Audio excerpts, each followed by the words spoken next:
Your car is stuck in first gear. Why has it done that? What does it mean? How do you fix it? And the car in question is a 2014 plate Kia Rio. Nope, not that.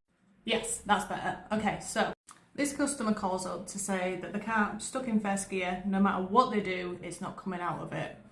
The vehicle's brought into us, and on the first visual inspection, no leaks, no damage. It's looking okay. We removed the interior gear change trims. Gear linkage looks good. However, it wasn't until we checked the cables that we found the issue. One had broken.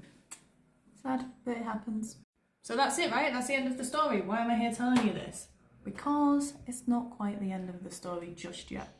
There was a lot of work coming up. A lot. So much. So this is what we did. I'm just gonna let it scroll by.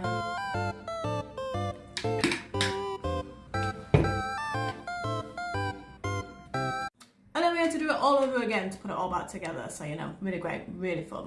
So when people are saying that vehicle technicians are dumb or there's no one smart in the trade, just remember how difficult you found it putting together that IKEA flat pack before you come and have a go at our boys.